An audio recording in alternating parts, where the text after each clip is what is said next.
Is there room for a pro-inclusive democracy movement in the U.S.? Well, it's essential, I would say. There's not just room for it, but it has to be what we are all attempting to do. And this is, maybe you could think of it as the last part of our national journey toward the fullness of democracy.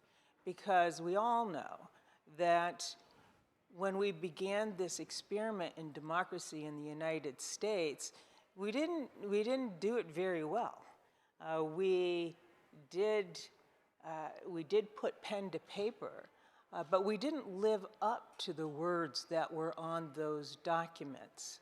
We weren't truly a democratic society when we first launched our nation. We're talking about the 250th birthday just right around the corner for us. And we know for much of that history, most Americans, full half women, were not given their democratic rights, right?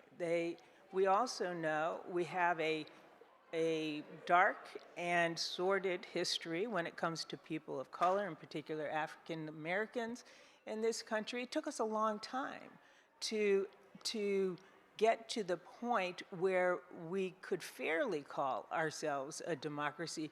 Many scholars put that in the middle of the 20th century when we finally passed important civil rights legislation.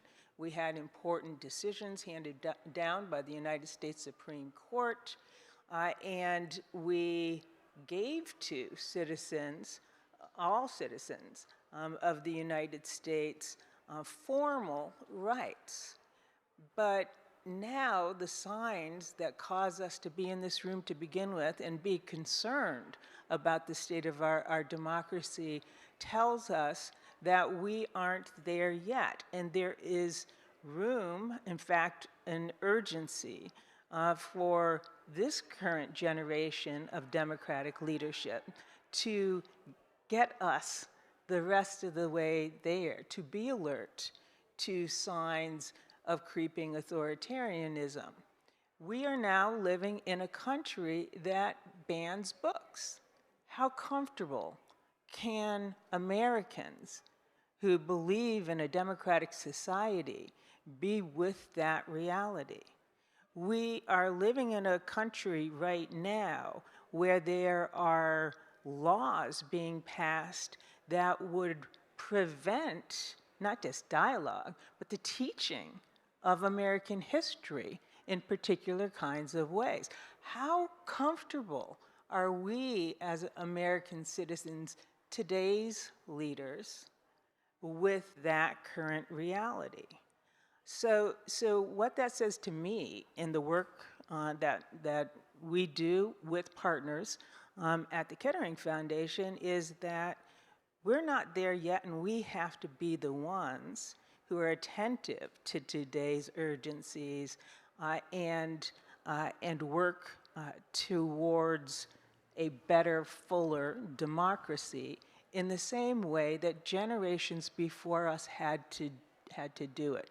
I think a lot about that statement we all are familiar with, the arc of a moral universe is long, but it bends towards justice. A lot of people attribute that to Martin Luther King because it was one of his favorite phrases. He would say it often. The arc of a moral universe is long, but it bends towards justice. And I think about that today and wonder why we would believe that the arc of a moral universe bends towards justice. I think it's more accurate to say that it gets bent. It is bent by people who are attentive to the struggle. And when Martin Luther King said that, he was referring to a quote from an unknown abolitionist before the Civil War who were calling for the end of the institution of slavery. And surely that person, that abolitionist who first mouthed those words, didn't think that there was anything inevitable about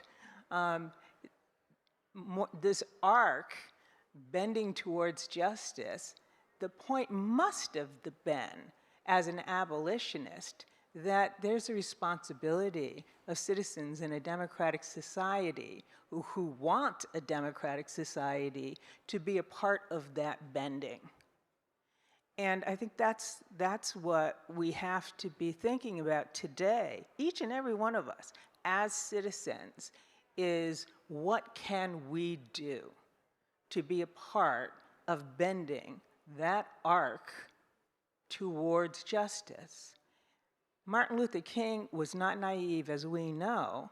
He also was engaged in a struggle of bending that arc towards justice. And that's where I think we are today, and why the Kettering Foundation is so thrilled to fill a room with people like this who are concerned about our democracy and determined to help preserve it.